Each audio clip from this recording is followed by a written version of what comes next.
दोस्तों नमस्कार, मेरा नाम प्रशांत है और आप मेरे डिजिटल मंच खुद रंग पर हैं। दोस्तों, क्या 2024 में बीजेपी को हराने का प्लान विपक्ष इस बार पहले से तैयार कर चुका है? क्या बीजेपी इस बार अपनी चुनावी तैयारियों में थोड़ा पीछे छूट गई है? क्या बीजेपी के जो पूर्व गठबंधन सहयोगी हैं, उन्होंने बीजेपी की ही काट से उसे हराने का प्लान तैयार कर डाला है, जिसे बीजेपी माइक्रो मैनेजमेंट कहती है? मोदी को 2024 में प्रधानमंत्री की कुर्सी से हटाने के लिए क्या विपक्ष टुकड़ों में बटा होने का सिर्फ दिखावा कर रहा है? क्या विपक्ष बीजेपी की कमजोरियों पर फोकस करके उन्हीं सीटों पर उसे मात देने की तैयारी कर रहा है? क्या पश्चिम यूपी में इस बार बीजेपी का समाजवादी पार्टी डब्बा गोल कर देगी? 2019 में साथ लड़ने वाले नीतीश कुमार क्या इस बार बिहार में बीजेपी का रास्ता रोक देंगे? क्या तेलंगाना, पंजाब, राजस्थान, कर्नाटक, महाराष्ट्र जैसे राज्यों में बीजेपी के खिलाफ विपक्ष का एक फुल प्रूफ प्लान बन चुका है? दोस्तों, इस वीडियो में इन सभी सवालों के जवाब आपको तथ्यों के साथ दिए जाएंगे, इसलिए इस वीडियो को बिना स्किप किए पूरा देखिएगा। लेकिन उससे पहले अगर आपने हमारा चैनल सब्सक्राइब नहीं किया है तो फौरन कर लीजिए। अगर ये वीडियो आप फेसबुक पेज पर देख रहे हैं तो हमें वहां पर फॉलो कर लीजिए। दोस्तों, 2022 खत्म होने को है। बीते साल के साथ उत्तर प्रदेश सहित देश की सियासत में कई बड़े बदलाव भी आए हैं और 2023 भी सियासी तौर पर काफी अहम होने वाला है, क्योंकि यही वो साल है जिसमें बीजेपी भी अपने तौर पर खुद को 2024 के लिए तैयार करेगी और विपक्ष भी अपनी हैसियत को जांचेगा। हालांकि उत्तर प्रदेश में समाजवादी पार्टी ने अपने तेवर दिखाने शुरू भी कर दिए हैं। अगर आप 8 दिसंबर के बाद, यानी कि जिस दिन उपचुनाव के नतीजे आए थे, उसके बाद से अगर आप विपक्ष, यानी कि जो मुख्य विपक्ष है इस समय उत्तर प्रदेश में समाजवादी पार्टी, उसको अगर देखेंगे तो उसमें ऊपर से लेकर के ग्राउंड तक अभूतपूर्व तरीके से बदलाव दिख रहा है। वो बदलाव चाहे डिंपल यादव की जीत के साथ आया हो, या फिर खतौली विधानसभा सीट जीत के साथ आया हो, या शिवपाल यादव की सपा में वापसी के साथ आया हो, लेकिन जिस तरह से समाजवादी पार्टी के कार्यकर्ताओं का मनोबल बढ़ा है, उनका मोरल हाई है, उससे जाहिर है कि पार्टी ने 2024 के लिए कमर कस ली है और इससे अच्छा मौका समाजवादी पार्टी के लिए हो नहीं सकता। जिन अखिलेश यादव के बारे में चर्चाएं ये होने लगी थीं कि वो सिर्फ ट्विटर तक सीमित हैं, वो ट्विटर के नेता हैं, वही अखिलेश यादव अब लगातार ग्राउंड पर सक्रिय हैं। फिर चाहे सपा विधायक इरफान सोलंकी से कानपुर में जेल में मिलने जाना हो, या फिर कानपुर में पुलिस हिरासत में व्यापारी की मौत का मामला हो, या उत्तर प्रदेश भर में जीएसटी की टीम द्वारा व्यापारियों के संस्थानों पर छापेमारी का मामला हो, अखिलेश यादव इन सभी मुद्दों पर सीधे तौर पर योगी आदित्यनाथ सरकार को निशाने पर ले रहे हैं।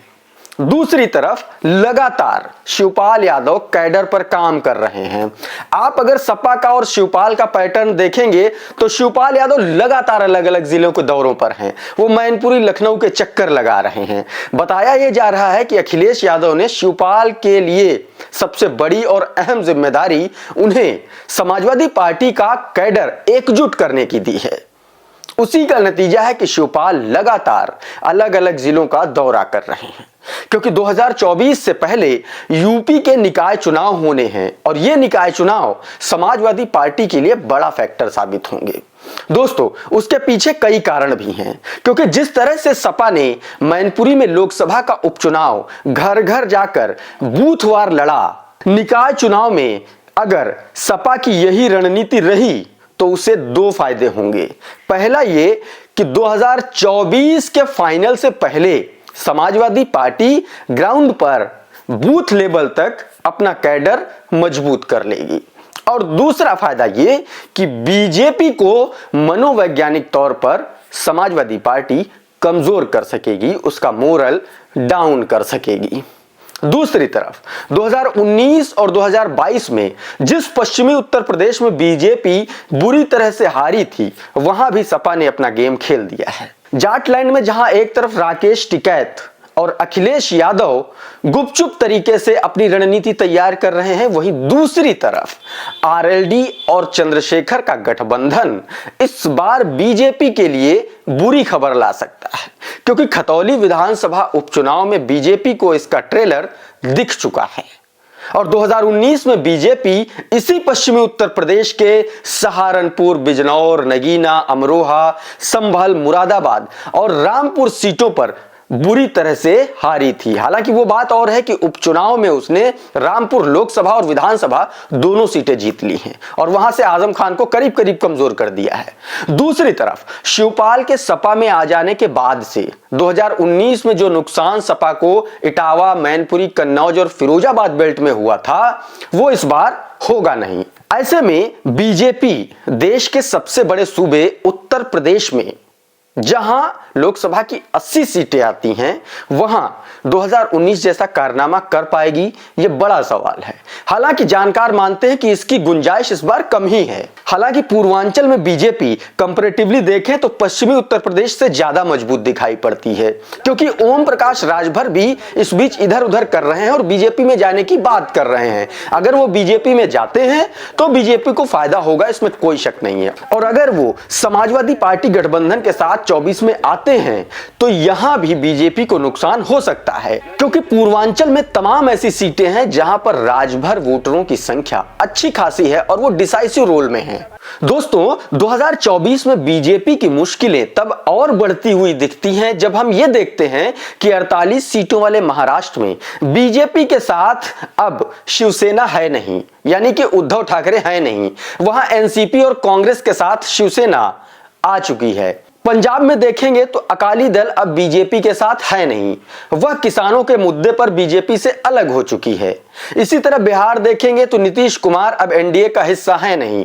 इसी तरह अगर अन्य राज्यों के तौर पर भी बीजेपी को देखेंगे तो बंगाल में वो कमजोर दिखती है, वहीं हिमाचल उसके हाथ से जा चुका है। कुल मिलाकर भारतीय जनता पार्टी के लिए सबसे बड़ी मुश्किल इस बार उसे यह है कि उसके सहयोगियों की संख्या कम हो गई है और वो सहयोगी उसके खिलाफ आकर खड़े हो गए हैं, जिनके आसरे वो कभी अपना जीत का समीकरण तय करती थी।